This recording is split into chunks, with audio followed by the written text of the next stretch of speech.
All right, we're back. I'm Jonathan Higgins, I'm Rich Carlson. and we're the Scanner Guys again for the second half of our program. This earlier in the program, we talked about the SDS. Um, well, I guess we could say we talked about the 100 and the 200, mostly on the Yeah. 200 end of things.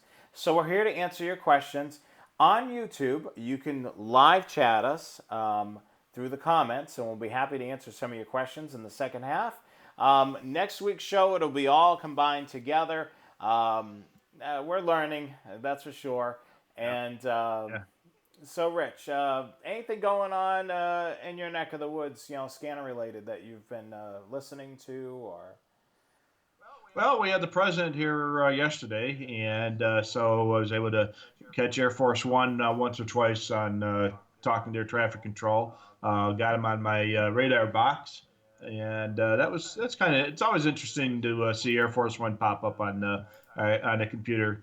And of course, there was a lot of encrypted traffic on the federal channels, but I can hear anything with that.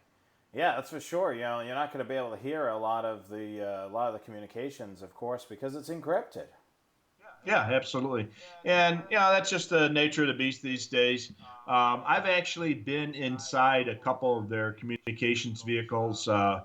The president was in town. It was President Clinton, and then I think it was President Bush was in the town that I worked in. So I got a chance to get into a couple of the vehicles. One of them was a communications van. It was an oversized box truck with a whole bunch of computer-controlled radios, and it was pretty interesting. And then I actually got to ride in one of the infamous Suburbans that trailed the motorcade. And there was two bench seats in the back, and I was sitting on one. And so I said, "Oh, so what do you guys have in these compartments under the bench seat?" So he opened up the one, and some long guns, Uzis, and other type of long rifles and stuff. And so, "Oh, what's in this one?" He said, "I'm not going to tell you." So I assume it was some more secretive weapons there, but that was pretty cool. That was when at that time Vice President Bush. So this is kind of dating me. Vice President Bush was in town. They had the helicopter land back at the high school, and he was coming to do a fundraiser, and I was in that transition. I actually got to ride in the Beast, which is the president's limousine. Oh, wow. Um, when President Clinton came to town, of course, he was infamous for running late, and he was coming up from Chicago, and the helicopter was going to land at a baseball field. And they keep the Beast, which is his limousine, running all the time, and it was running low on fuel. So they said, "So where can we get some diesel fuel?" So I had to show him to take him to the fuel to our fuel station, and so I got to ride in it for I don't know half a mile, 40, 3/4 of a mile in the front seat. I wasn't able to ride in the back Ah, seat. shucks. You didn't get to ride in the back seat. Are the doors Yeah. in that beast, were the doors super thick? They are really thick and really heavy. The windows not roll down, and the windows are an inch thick. And there's all kinds of metal plating in there, and they are uh, they are very difficult to open and close just because they're so heavy. They actually do have assisted hinges on it, I guess is what you would call it. So it makes them a lot easier, but you can tell those things are solid. Wow, I can't imagine. I've seen it online. I've seen Mhm. videos and everything, and it just looks the thickness of those doors is so massive. Yeah. And I was thinking it's got to be really heavy. I mean, I'm sure the best option, as you said, is diesel fuel because that's not going to be good mileage wise, gas wise.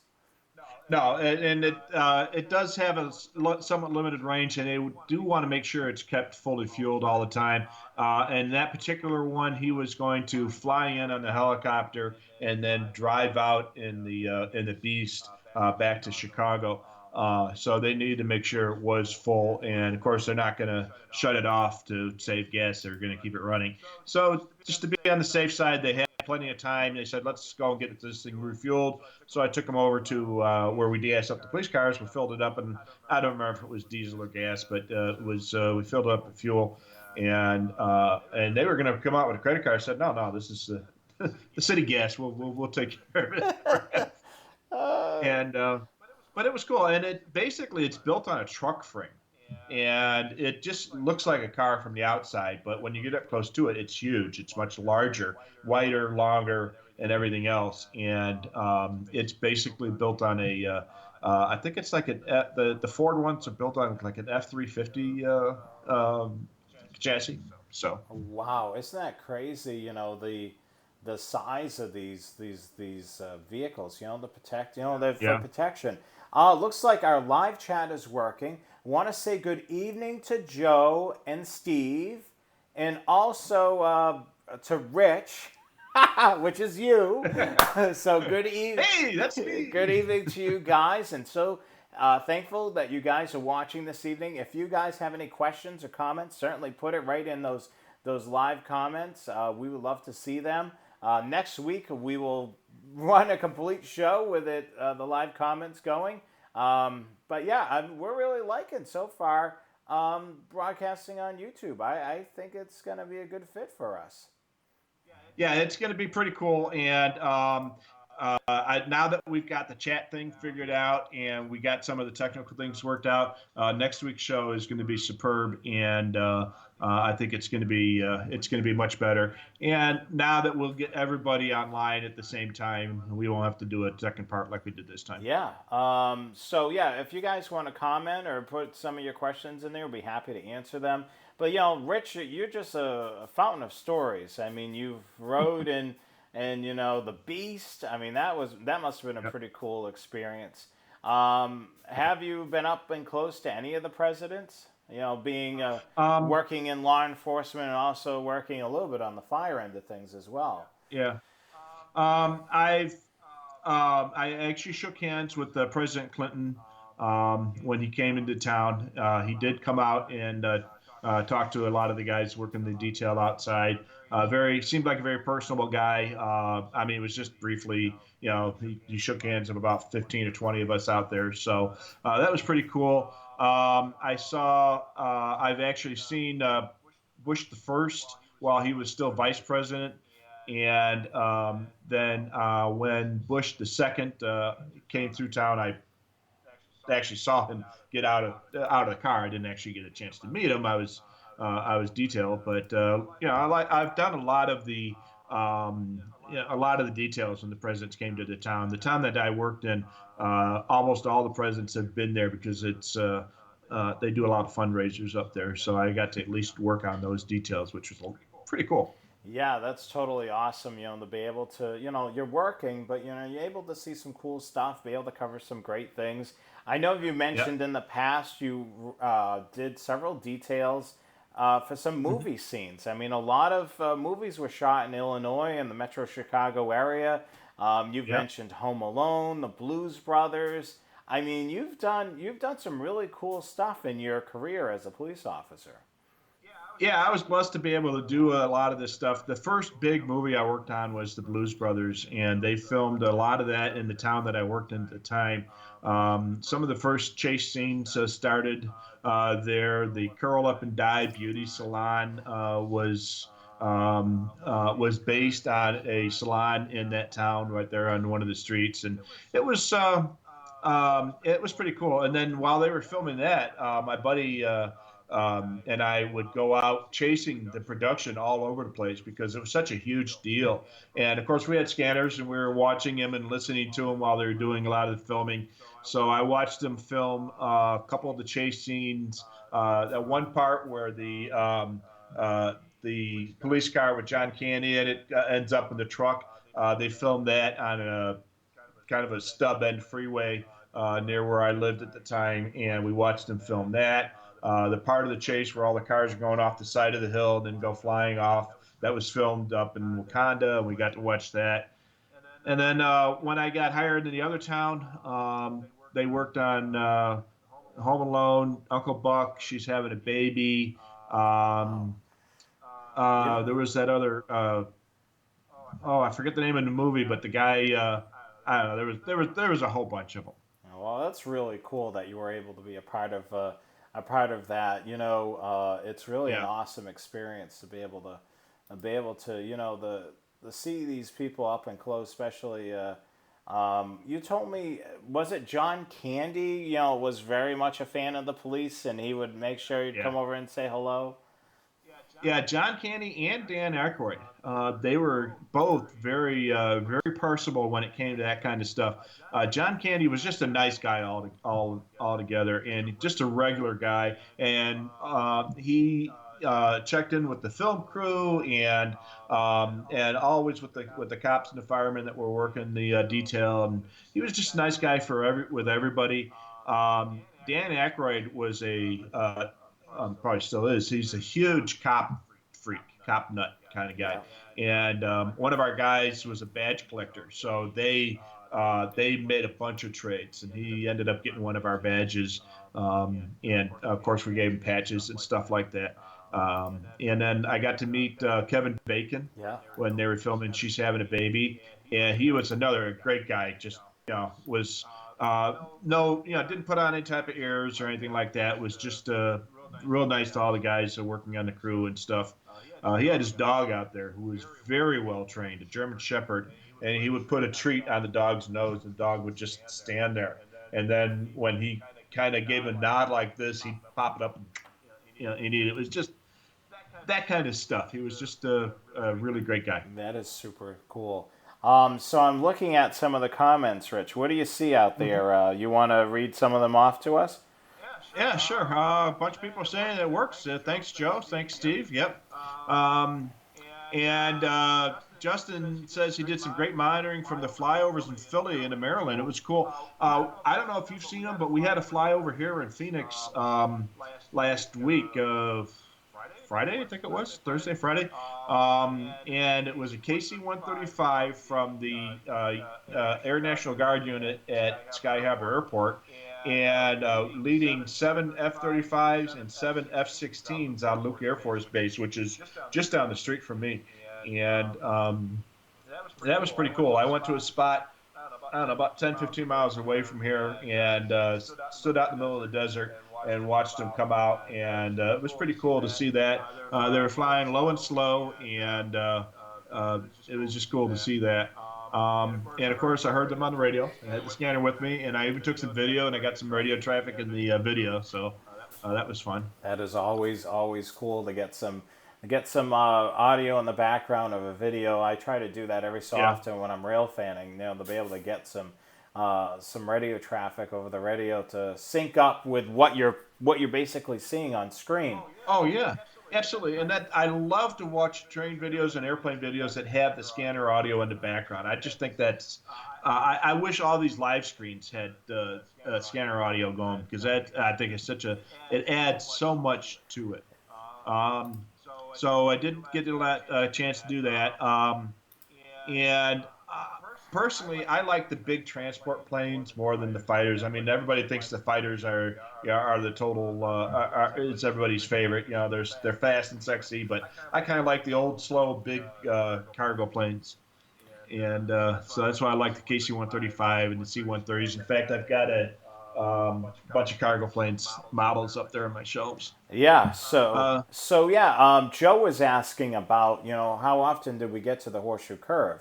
yeah, So for a couple of years, I basically went there back to back.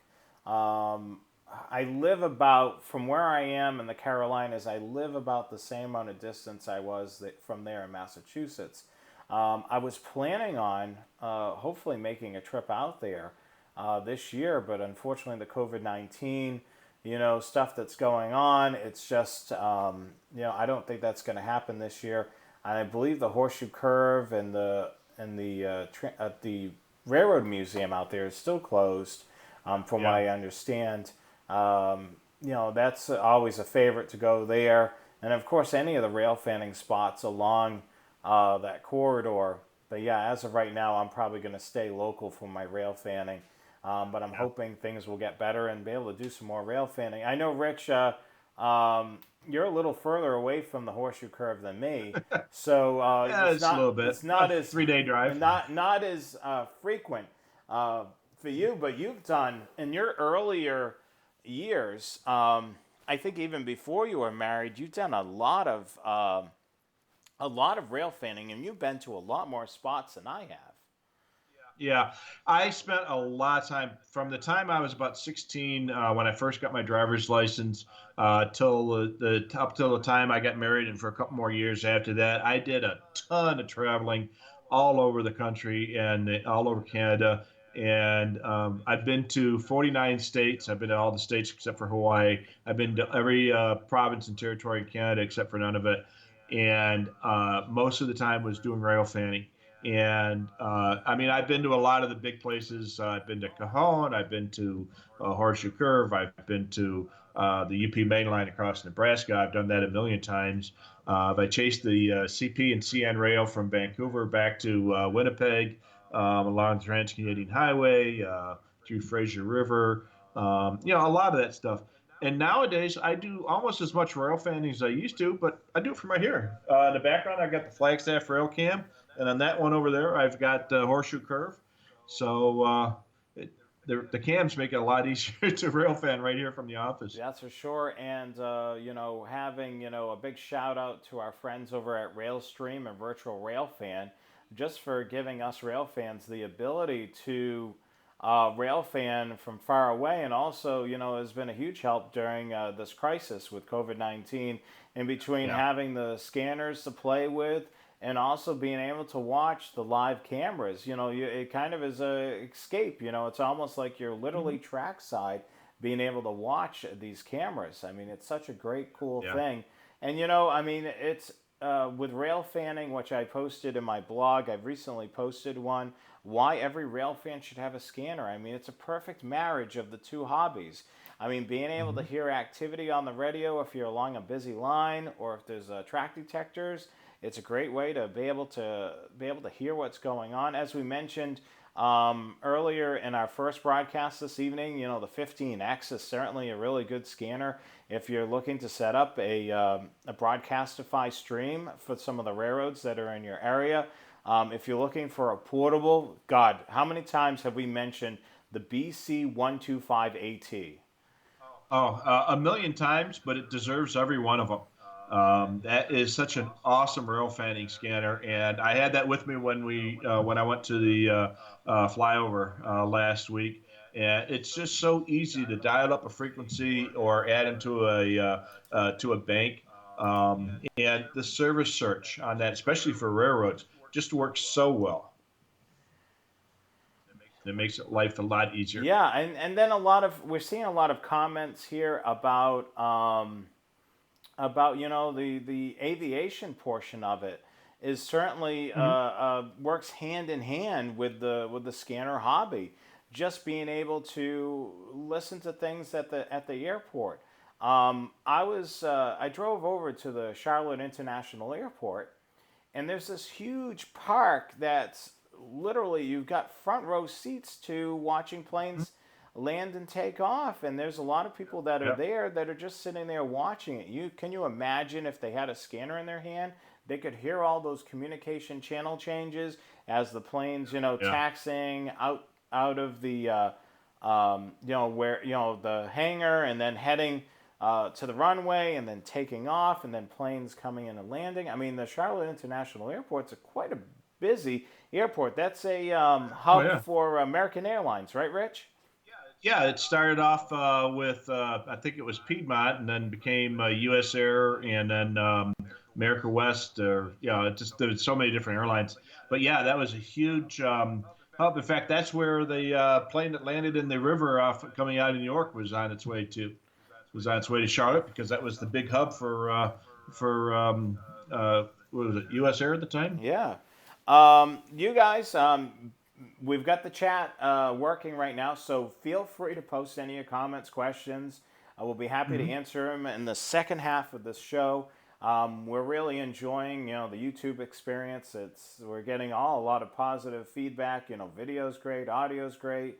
looking good. We really like Yeah. it. So this is probably going to be our new home. If you're just joining us for the first time this evening, make sure you hit that like or subscribe button. Make sure you like the video and subscribe to our channel. We want to build up the number of subscribers. The other great thing is if you hit the bell, you'll get a notification when we're live. And yep, ring that bell, that's for sure. And then being a subscriber, you'll get notifications that we posted a new video. So it's a win-win. We are definitely not going anywhere. We're going to continue doing these great shows on Wednesday night. If you didn't happen to catch, um, if you didn't happen to catch, um, the first show of the evening, let me post what our topic is for next week. So let me do that right now. I'm going to bring that up on our slide right here. So bear with me.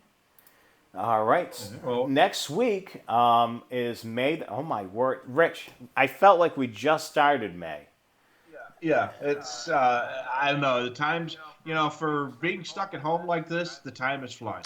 Yes, so next week's show, as you can see on the screen, is Wednesday, May the 13th. We're going to be talking about the BCD 996P2 and the BCD 325P2. So back to the basics.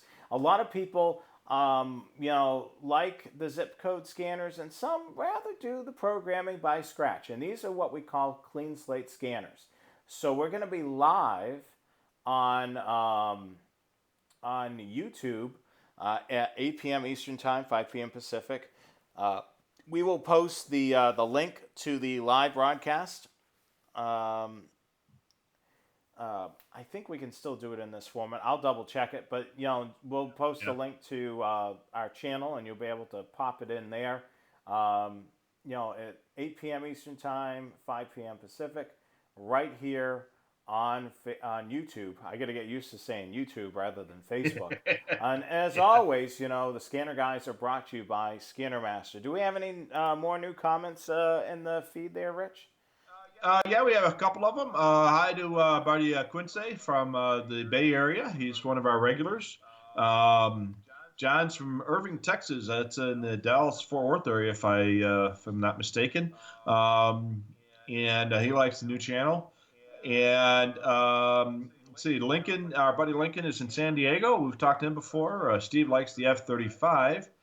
Um, Joe says he wasn't sure if we could hear it, but he sees a little bit of audio delay on me.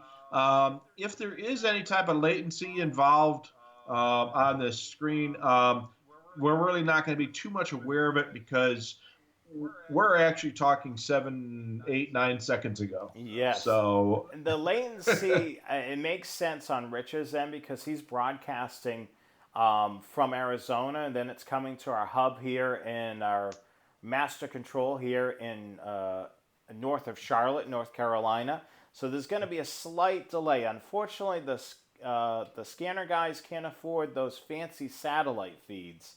yeah, If we could afford those fancy satellite feeds like the big television networks, then we may be able to get rid of that half-second delay. But for now, yeah. I'm thrilled with this. To be able to have Rich on with us. And of course, doing this show. So definitely. Yeah. Oh yeah, did you see what Joe just mentioned? About Dayton. Uh, That would have yeah. been what day was that slated for? A couple weekends from now, right? Yeah, it was supposed to be the 18th, I think it was. Yeah, I forgot to flip my calendar. That's probably the other reason why I'm thinking, um, I'm thinking, boy, the month of May has gone by fast. I've had it still on April, as you guys saw me in the camera Yeah. shot, changing the calendar. So yeah, it is crazy. So next week is the 13th, and then we've got a couple more shows for May, and then we're right into June. Yeah. The Hamvention was supposed to be, I think it was either the weekend of the 14th or the 21st. I'm not sure. I'm trying to see if I can find it on their webpage. But anyways, regardless, whichever weekend it was supposed to be, obviously it's been canceled this year. But hopefully, everything will get a little bit more back to normal, and we'll go back, and we will be there next year. If there is a date next year, Scanner Master will be there. I think it was what booth 402. Was that where we were I at? thought it was three something. Building three. Oh yeah, in the new building, 3306. Yeah. Yeah, in the new building. So let's see here. A couple others. Steve had a C5 Galaxy land in Reading, Pennsylvania for the air show. That had to be cool. That is the largest transport plane the Air Force is flying these days. And I was actually, you can see them in Wright-Patterson Air Force Base in Dayton. So when I was there last year, not last year, but the year before, when I was there, I did spend a couple hours out at the air base and watched some C5s and C-17s going in and out of Wright-Patterson. John says this is much better than Facebook was. It's a win-win all the way around. Um, and it would have been next weekend, the weekend of the 16th, so 15th, 16th, 17th. So thanks, Joe. Appreciate that. And our buddy Dale is disguised as his wife Kelly. So Ha! uh, apparently she's got a Gmail account and he doesn't. That's funny. Well, So we're happy to have you here, Dale. I mean, I think you can watch yeah, us on our channel even if you're not logged in to a Gmail account to be able to watch yeah. YouTube. Anybody can watch that link, which is great. So, Now who knew that he was married to a celebrity? who is the celebrity again? Kelly Osbourne. Wow, boy. Ozzy's daughter. Boy, Wow. your father-in-law is the one of the greatest metal rockers of all time. Yeah, and it's very hard to understand. Have you heard Ozzy Osbourne talk? Oh, In no, he. between the accent and just the way he is, it's very Oh, difficult. yeah, his brain has been fried with drugs so for so much. So, and he's the first one to admit it that he took so many drugs in his life that he could barely talk anymore. Sharon, Sharon. Oh, oh, oh. Yeah, So, Colin, Sharon, Osbourne. Yeah, I mean they're an interesting family, that's for sure. yeah, I've never seen this show, but she's on some talk show too, I think, isn't she? Yeah, I think. Sharon is Yeah, the anyway. talk on CBS, I think. Yeah. And Steve says you can understand his singing better. That's actually very true for a lot of British and Australian singers. If you ever notice, they're singing, you can understand every word they're saying. They articulate very well, and then you hear them talk, and it's just like It's funny how the accent, doesn't come out with the singing. yeah, I mean, like take for instance, country artist Keith Urban. You're able to understand him when he's talking regular, but he's Australian, but you don't hear that Australian accent coming out when he's singing, which is yeah. pretty amazing. I mean, just Well, you watch some of these old interviews with the Beatles from back in the '60s, and who was the guy that played the drums? Ringo. yeah, I think so. I'm not 100% certain on all the He's Beatles. the guy that married the Bond girl, right? And you listen to them interviewing him, and you can't understand a word the guy's saying. Yeah. He's got that Cockney accent going, but then when you listen to him sing, and you understand every word. Yeah, it's so crazy. I would totally love. I know we mentioned this. We've got over a year to convince the owner of the company, Rich Barnett, to send the two of us. Who would like to see the Scanner guys back together at the Dayton Hamvention? I mean, the great thing about it is I'm running this broadcast now on my laptop and it's working great. I mean, we literally could broadcast live as anywhere as long as we have a Yeah, pretty decent internet connection. We can pretty yeah. much do this anywhere. Well, we did the how many of those broadcasts that we did do from Dayton off an iPad, Yeah. or an iPhone even. And of course, we were sitting next to each other, so made it a lot easier. But I mean, we had that all set up. We were doing we had an iPhone set up to do the video, and then an iPad set up so it could read the comments. So we had it worked out pretty well. Yeah, and the way I have this set up, it's perfect. We can use the hotel TV as a second screen, the way we have this Hmm. set up now. So, I mean, we can have a really cool setup and a fun show here for you. So hopefully Yep. things will return back to normal. We'll be able to do the Dayton Hamvention. Hopefully both the scanner guys will be there, and we're really looking forward to seeing you guys out in Dayton. Hopefully in 2021. I can't believe we're saying 2021. Who would have thought? We would Yeah. have been at 2020. Um, Yeah. it's just amazing. Yeah. Everybody thought the world was supposed to end in 2012. Looks like it's going to be 2020 But now. yeah, It's just 8 years late.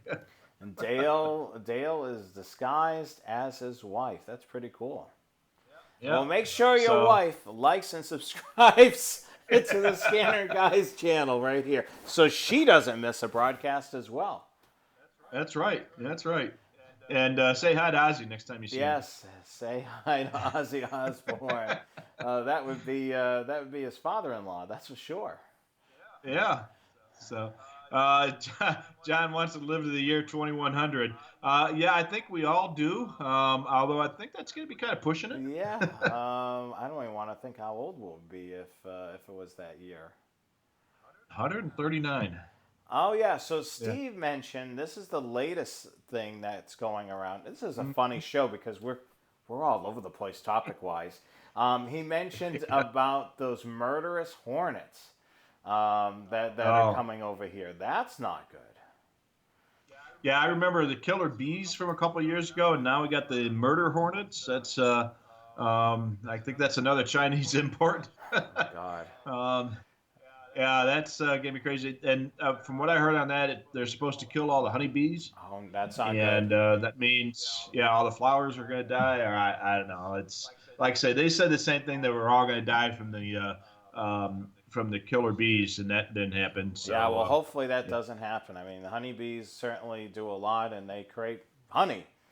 So yeah. we Well, need it. they pollinate flowers. That's how that grows. So we have a lot of bees out here. In fact, they just took out a big bee's nest in the house back of me. So How is the bird situation at your house?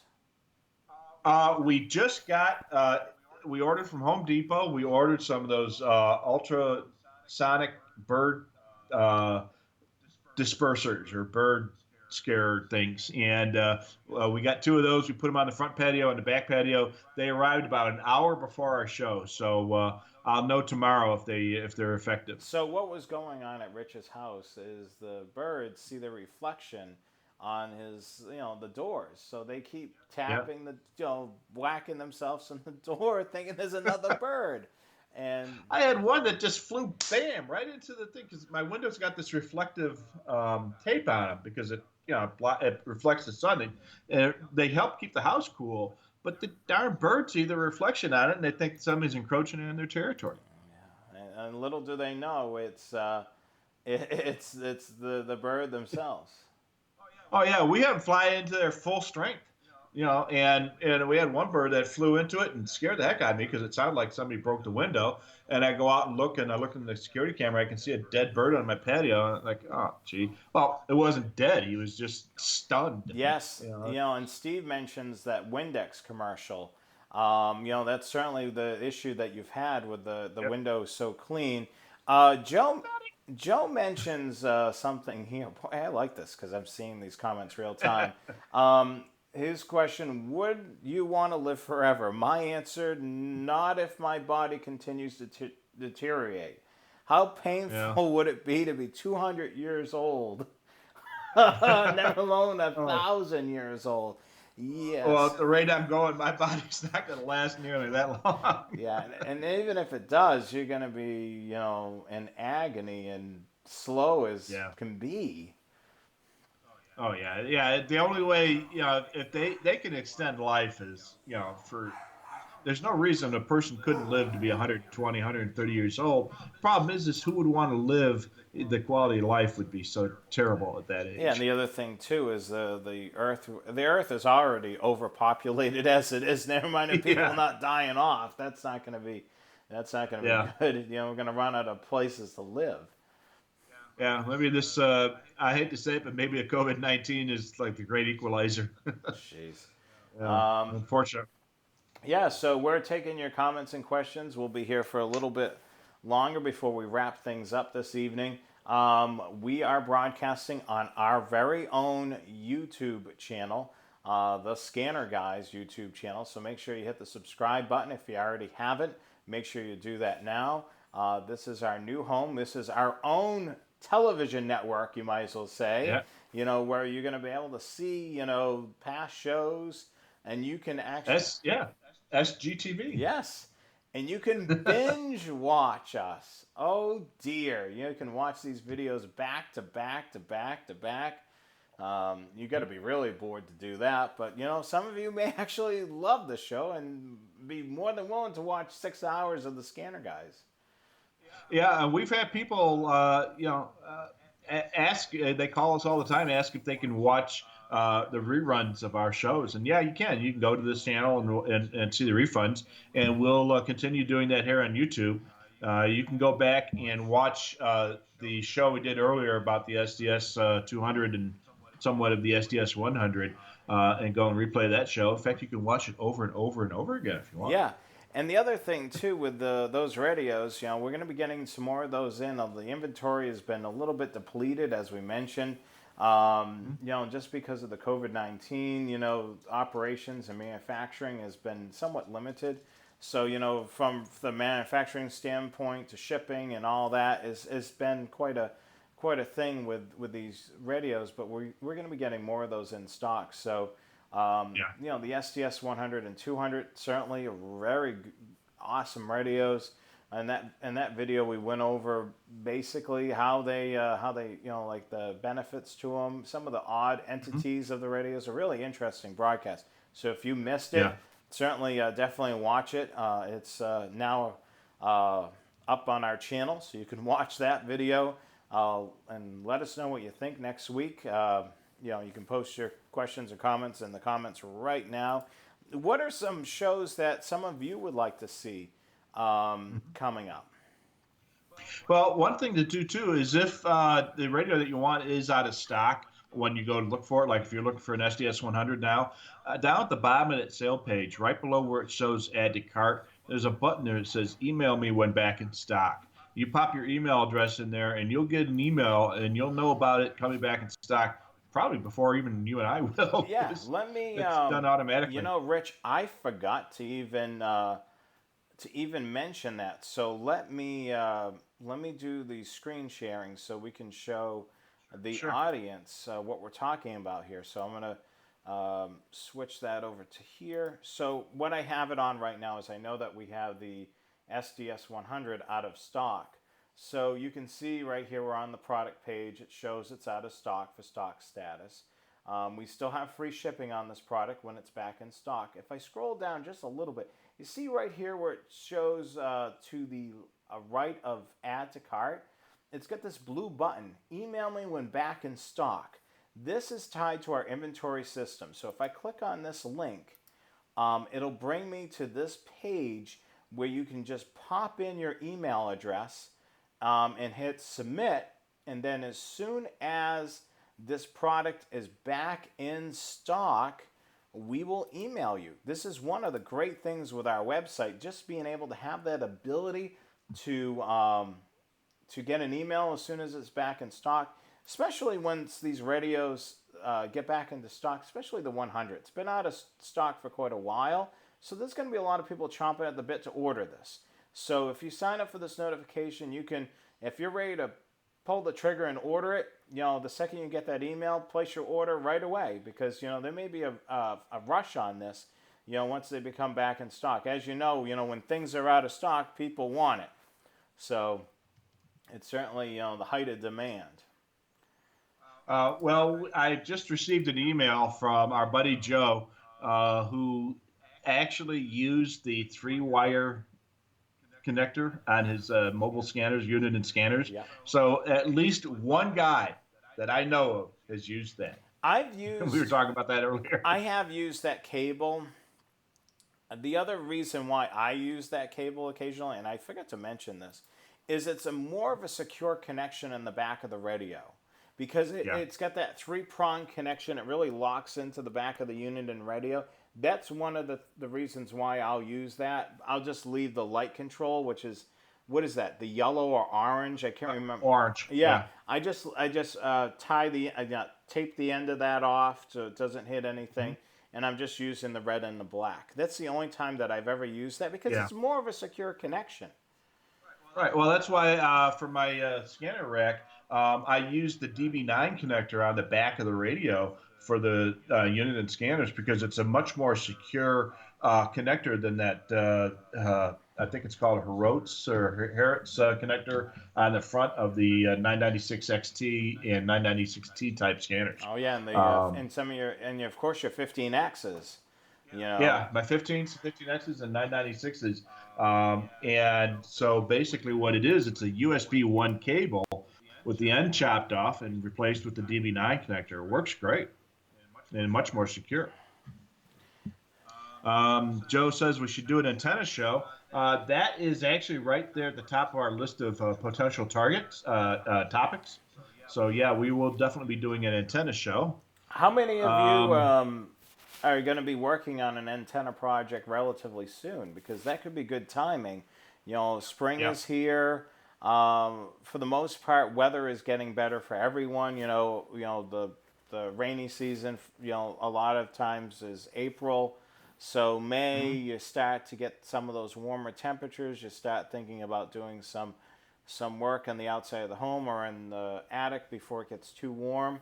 Yeah, definitely an antenna show. And then it looks like Steve mentioned I'm going to have to get a refresher on antenna connectors. So that would be a good show with talking about some Yeah. antennas and some connectors. I mean, for the most part, we could talk about the common antenna connectors Mhm. would be good, and then some of the basic antennas that we have actually on the Scanner Master website. We have some of these antennas broken into categories, basic, better, and best, and we can kind of go over that as well on some of these antennas. I'm just looking to see how we're doing for basic, better, and best inventory wise on the Scanner Master website. It looks like we've got inventory on most of those, so that could be definitely a really good topic there as well. And then we also Yeah. have it for our mobile antennas as well. We have basic, uh, better, and best as well. So we could definitely do a show. It looks like right now at the time of this broadcast, the Telco low profile mobile antenna is out of stock. But I imagine we're going to get some more of those in, right, Rich? Yeah, yeah, those are coming, and those have been a very popular antenna. It's probably the best NMO scanner antenna you can get that's not 10 feet tall. So Yeah, I mean that's the thing. If you've got a high-profile vehicle like a SUV or a pickup truck, those high yeah. antennas, are going to be hitting drive-throughs and things like that. Joe Yeah. M mentioned in the chat, tower work, vertical Hmm. social distancing. Yes, that's certainly Yeah.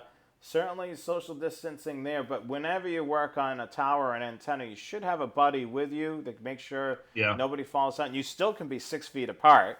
Um, Yeah. Yeah. but yeah, If you got a big enough tower. yes. And I know Joe. We've met several times, and he is definitely somebody you want to be social distance from. No, I'm just kidding, Joe. Just kidding. But yeah, you definitely want to have somebody help you out when working on a tower. Yeah, you definitely do. I mean, that's going to be something that you need to have somebody there. God forbid anything happens, they'll be able to call for help or whatever. You don't want to ever work on an antenna by yourself. And then the Yeah. other thing too is you may need the extra hand, with running up coax cable or just being Yep. able to get the antenna side mounted onto the post or whatever it may be. Or it could be, you have a directional antenna and you're trying to get a control channel. So you may have someone at the scanner trying to make sure that that control channel is coming in as the best it can, and then you can lock that antenna in that position. Yeah. Absolutely. Dale tells us that the Montana National Guard, Air Guard, their airlift wing did C-130 flyovers today all over Montana. That's cool. So a lot of places with the Air Force or other military facilities are doing that these days. So Steve's got discount. He's got to get up on the roof or into the attic. We were just talking about that.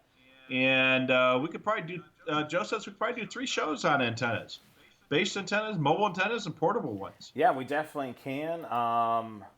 We should definitely do something like that because a lot of I mean that's gonna be your system is only as good as the antenna Yeah. that's there. I mean antennas play a huge role. I mean as we saw in our on our stupid scanner tricks, sometimes you don't need to put an antenna high up. So for Yeah. those simulcast issues, you may need a low antenna or something that's a directional antenna. I mean there's so many different things. Yeah, and there are times when the better antenna is actually the worst antenna, especially when it comes to simulcast. But if it's outside of simulcast, you can almost always do better with a higher antenna and an out antenna versus an antenna that's low or inside the house. But there are times when that's not going to help. Yeah, totally.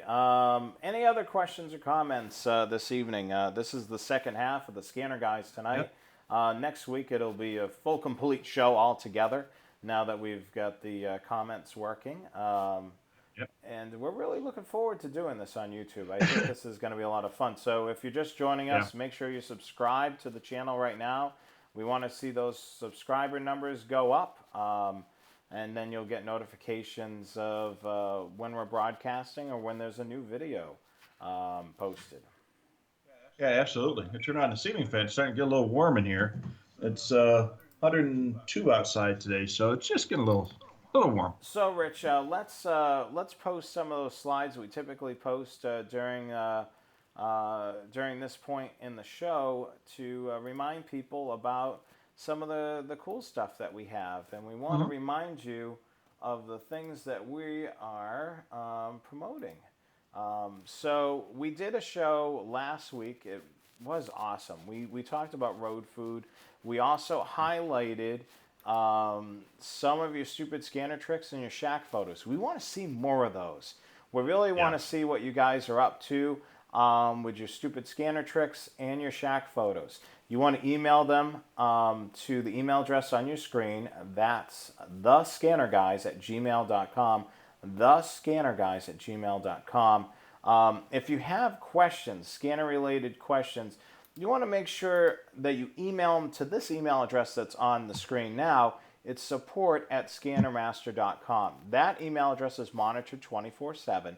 So definitely send it to support@scannermaster.com. If you want to talk to a live person over the phone, give us a call at 1-800-722-6637. Scannermaster is open Monday through Friday from 10 a.m. to 4 p.m. Eastern Time.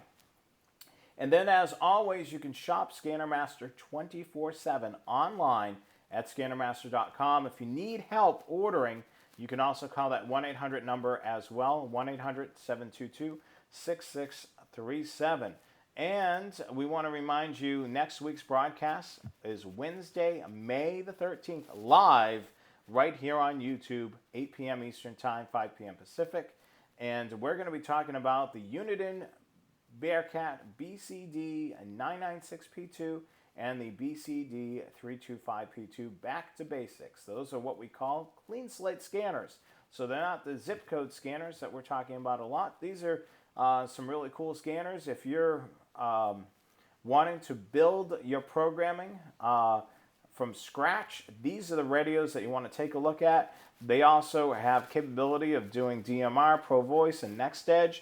So we'll talk about all that next week. If you're a rail fan, check out my blog, trainaficionado.com. Make sure you like our Facebook page and the Instagram page as well at Train Aficionado, and then Rail Aficionado on Twitter. This weekend, I hope to go rail fanning. It's been too long since I've been. Yeah. It's been so crazy busy in my life right now. So hopefully I'll be able to relax and unwind and do some rail fanning this weekend, at least on Saturday or Sunday, depending on the weather. If I can get away with it, maybe both days if I'm lucky enough. And then also follow, like, and subscribe to Scannermaster social media on Facebook, Twitter, and YouTube. and the Scanner Guys on Facebook and Twitter, and also on our YouTube channel. So make sure you do that, and we'll be loving that. So that is going to be great. So we just want to remind you of all that so you can not miss a beat at all. And we are back here. So Yeah. anybody else have any more questions or comments? We are approaching the top of the hour, so we're going to wrap up things in just a little bit. So if you guys have Yep. any questions or comments, please post them now.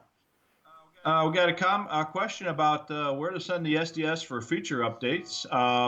So if you want to add the DMR, NXDN, or ProVoice to your scanner, you can do it yourself by going to my.uniden.com.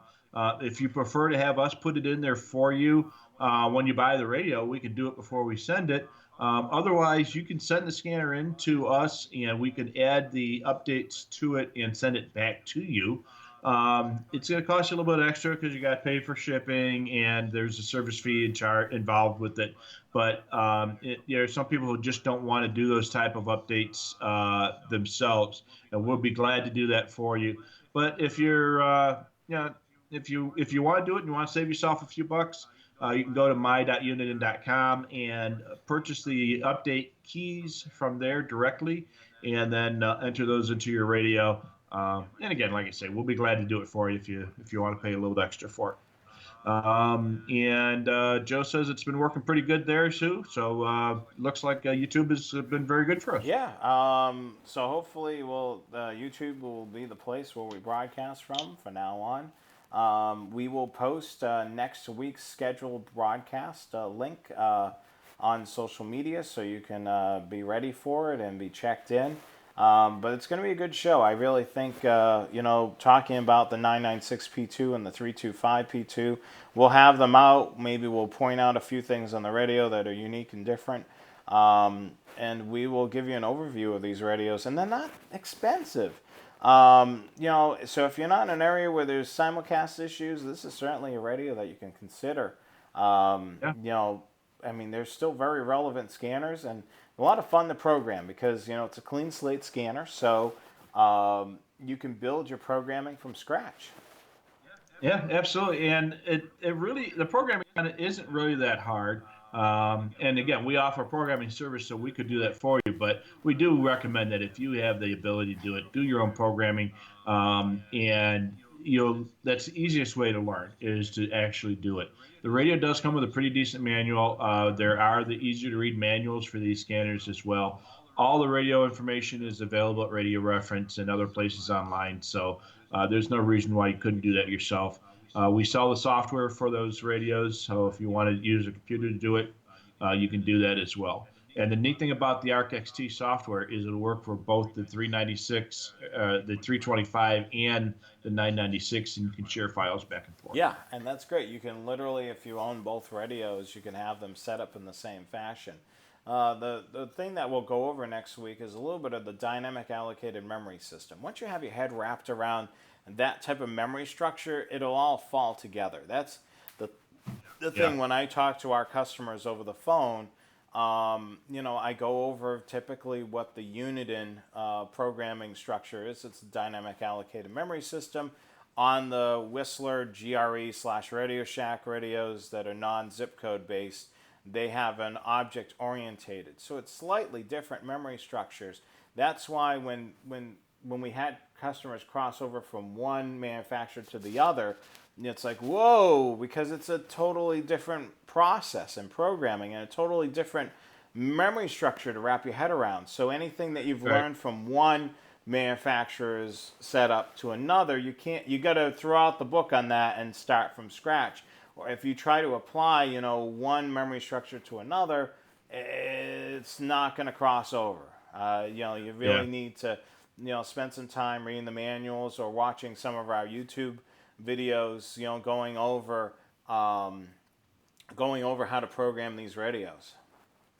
Yeah, they can be a little intimidating but once you get that epiphany on how it works, it makes a lot of sense. So we had a clarification on an earlier question. He wants to know how one would send their wish list suggestions for future updates for unit and scanners. With the loss of Paul, we're still waiting on the appropriate contact person. You can send your suggestions. I would suggest probably to call unit and support line. Or they still do have a presence on Radio Reference, and I think the username is Unit and Support. Um, and But eventually they will have a new product manager in place, and when they do, he'll whoever that person ends up being will be the contact point for the hobbyist to get a hold of somebody at Unit, and much like Paul was when he was around. Yeah, I mean the thing is Radio Reference is a great place on Yeah. the forums, to suggest, some things that you wish that you could see on a scanner, some cool things, and a lot of Hmm. times, the manufacturers will look at that and say, okay, and they see a whole bunch of comments about Bluetooth or a drop-in charger for a portable radio. Like if they see those comments, those same comments over and over again, that'll get their wheels moving. There's a lot of demand Yeah. for um, a lot of demand for this type of feature. Yeah, absolutely. And at this point right now, Radio Reference is probably the best place to put it.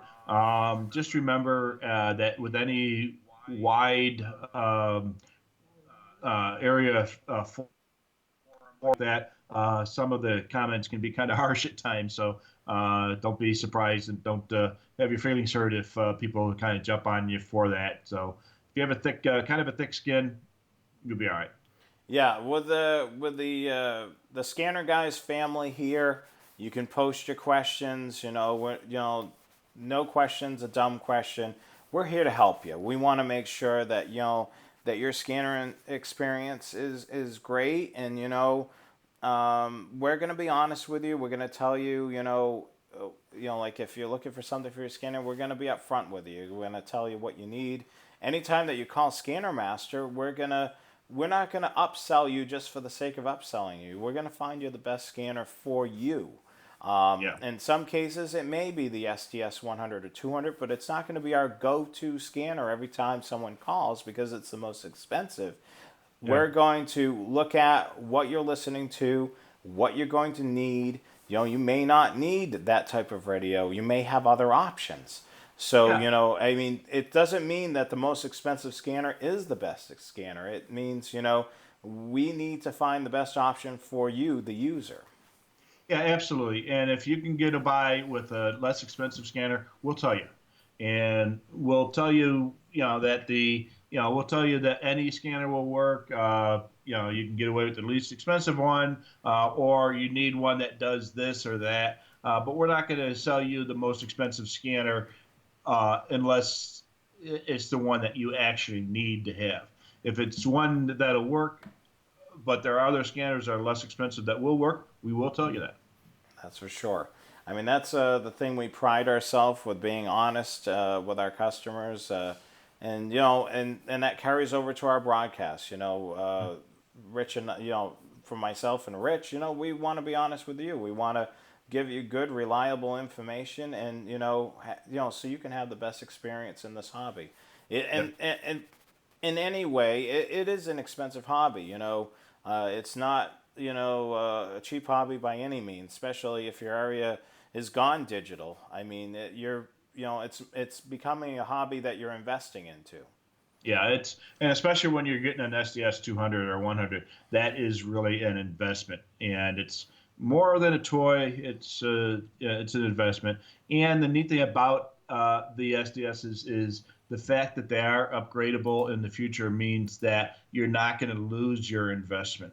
I mean, take a look at the predecessor, the 536 and the 436. Those first came out almost 10 years ago, and there's still a very good usable scanner for almost everybody. It does just about everything. It just doesn't have the simulcast performance, and they're still doing updates. That's for So sure. Is there anything else that we need to address? Or any more last minute comments or questions, Rich? No, I think we've pretty well taken care of all those. We appreciate everybody who's stuck with us for the second part of the show, and next week we'll do it all in one. Yeah, and we want to thank you. I mean, this is not the easiest thing, switching from one platform to another. We're so happy that you've migrated over and made the switch with us. We appreciate that. We know that, a lot of you are quite loyal and listen to our broadcasts each and every week, whether it be live or on the replay. We appreciate you out there, and we love doing the show, and basically, we're doing the show for you. We're scanner enthusiasts, and we love sharing our knowledge and having fun doing it. And it Yeah. is one of our things. So I guess that'll wrap it up for us. We're a few minutes after the top of the hour, so we will catch you again next week, right here on YouTube. And the next week's broadcast, just want to remind you one more time, is a good one. We've been actually hinting towards it. It's Wednesday, May the 13th. We're going to be talking about the BCD 996P2 and the 325P2, back to the basics. Two Unit and Bearcat digital scanners that are really a pretty good price. They're going to be featured on our next broadcast, 8 p.m. Eastern Time, 5 p.m. Pacific, right here on the Scanner Guys YouTube channel. Now, if you haven't already, hit that subscribe button, because you'll receive notifications and everything that we've got a broadcast that we just posted or we're live. So I don't have anything else to add. Do you, Rich? No, but we did get one comment about that 3-pin power lead from the one guy on the planet that's actually used it, and he thinks that it probably has a lot to do with the fact that it was used in other products, and so they carried it over to the scanner. So Uniden makes a lot of stuff other than scanners, so it's quite possible that they kind of reused that power connector because they had the tooling and stuff already Well, available it's a for it. So that's a good point. smart business decision too. To be able to cross Yeah. over some of the products that you use for other to other items. For instance, before we go, if you look on Uniden's products, you'll see that the STS 100 looks very much like a marine radio that they carry in their marine radio product line. It's the same type Yeah. of shape. It's slightly different. It's got a transmit button and so on. But it looks just like the SDS 100. It's in the same type Yeah, of shell. absolutely. Yeah, it's same company. You might as well. And you take a look at the Chevy and a Pontiac. There's not much difference. So So, with that being said, we'll wrap it up tonight. I'm Jonathan Higgins, broadcasting from the Carolinas. I'm Rich Carlson from the beautiful desert And Southwest. we'll catch you again next week right here on the Scanner Guys. So, have a great night. Later, guys.